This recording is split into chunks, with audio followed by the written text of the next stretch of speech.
ഇപ്പോൾ ശ്രീ കൊടിക്കുന്നിൽ സുരേഷ് MP നമുക്കൊപ്പം ടെലിഫോണിലുണ്ട്. ശ്രീ കൊടിക്കുന്നിൽ സുരേഷ്, അത്യന്തം ദാരുണമായ സംഭവമാണ്, ദൗർഭാഗ്യകരമായ സംഭവമാണ്. ഈ സ്കൂളിൽ ഇത്ര ശ്രദ്ധക്കുറവോടുകൂടി സ്കൂളിൽ അപകടകരമായ ഒരു വൈദ്യുതി ലൈൻ കടന്നു പോകുന്നത്, അത് മാറ്റാൻ ശ്രമമുണ്ടാകാത്തത് എന്തുകൊണ്ടാണ് എന്ന് തന്നെയാണ് ആദ്യം ഈ ദൃശ്യം കാണുമ്പോൾ തോന്നുന്നത്. താങ്കൾക്ക് അവിടെ നിന്ന് ലഭിക്കുന്ന വിവരങ്ങൾ എന്തെല്ലാമാണ്? ഈ അപകടം എങ്ങനെ സംഭവിച്ചെന്ന കാര്യത്തിൽ ഒരു വ്യക്തത ഉണ്ടായിട്ടുണ്ടോ? ഈ തേവരക്കര ബോയ്സ് ഹൈസ്കൂൾ എന്ന് പറയുന്നത് ചവറ നിയോജകമണ്ഡലത്തിൽപ്പെട്ട സ്ഥലമാണ്. പക്ഷെ ഈ കുട്ടിയുടെ വീട്, ഈ മരിച്ച മിഥുൻ എന്ന് പറയുന്ന കുട്ടിയുടെ വീട് മാവേലിക്കര ലോക്സഭാ മണ്ഡലത്തിൽപ്പെട്ട കുന്നത്തൂർ അസംബ്ലി മണ്ഡലത്തിലെ വലിയ പടിഞ്ഞാറേക്കല്ലട പഞ്ചായത്തിലെ വെളുന്തറ വലിയ പാടത്തുള്ള കുട്ടിയാണ് മരിച്ചത്, 13 വയസ്സ്. അപ്പൊ ഈ സൈക്കിൾ ഷെഡിന് മുകളിൽ വീണ അദ്ദേഹത്തിന് ചെരുപ്പ്, ഈ കുട്ടിയുടെ ചെരുപ്പ് എടുക്കാൻ കയറിയപ്പോഴാണ് ഈ അപകടം ഉണ്ടായത്.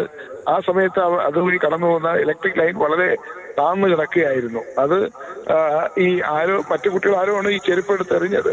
പക്ഷെ അത് എടുക്കാൻ പോയപ്പോഴാണ് ഈ അതുവഴി ഷെഡിന് മുകളിൽ കയറിയപ്പോഴാണ് ഈ അപകടം ഉണ്ടായത്. അപ്പൊ ഈ ഇലക്ട്രിക് ലൈന് താഴ്ന്നു കിടക്കുന്നത് ശ്രദ്ധയിൽപ്പെട്ടില്ല.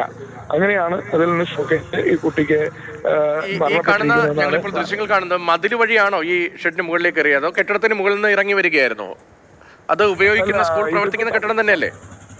അതെ അതെ അതെ അതെ അതെ.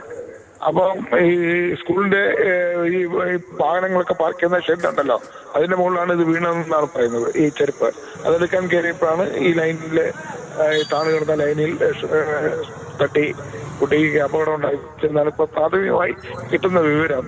അവിടെ നിന്നുള്ള ഇപ്പൊ കിട്ടുന്ന വിവരങ്ങൾ അങ്ങനെയാണ്. വിശദാംശങ്ങൾ നമ്മൾ വീണ്ടും അന്വേഷിച്ചുകൊണ്ടിരിക്കുകയാണ്.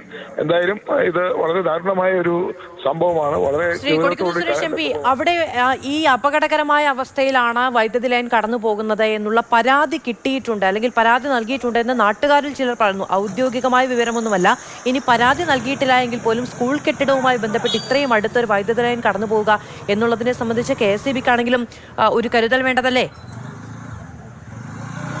കാരണം KSEBിയുടെ അശ്രദ്ധ മൂലം ഇതുപോലെ ഒരുപാട് കുട്ടികളും മുതിർന്നവരും ഒക്കെ ഷോക്കേറ്റ് മരിക്കുന്ന സംഭവങ്ങൾ നിത്യമായിട്ട് ദിവസം ഉണ്ടായിക്കൊണ്ടിരിക്കുകയാണ്.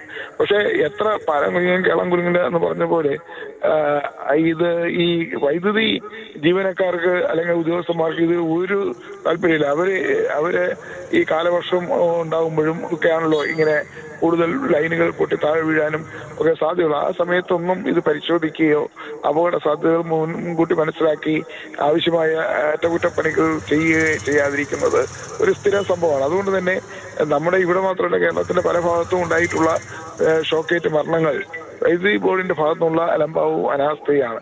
ഇവിടെയും അത് അങ്ങനെയാണ് സംഭവിച്ചിരിക്കുന്നതെന്നാണ് പ്രാഥമികമായി നമുക്ക് മനസ്സിലാക്കാൻ കഴിയുന്നത്. എന്തായാലും വിശദമായിട്ട് അത് നമ്മൾ അന്വേഷിക്കുന്നുണ്ട്. അന്വേഷിച്ചിട്ട് തീർച്ചയായും ബന്ധപ്പെട്ടവരുടെ ഭാഗത്തുനിന്ന് ആവശ്യമായ നടപടികൾ വേണമെന്ന് കാര്യത്തിൽ തീർച്ചയായും ഞങ്ങൾ ശക്തമായ നിലപാട് സ്വീകരിക്കുന്നതാണ്. വളരെയധികം നന്ദി ശ്രീ കൊടിക്കുന്നിൽ സുരേഷ് MP ഞങ്ങളോട് പ്രതികരിച്ചത്.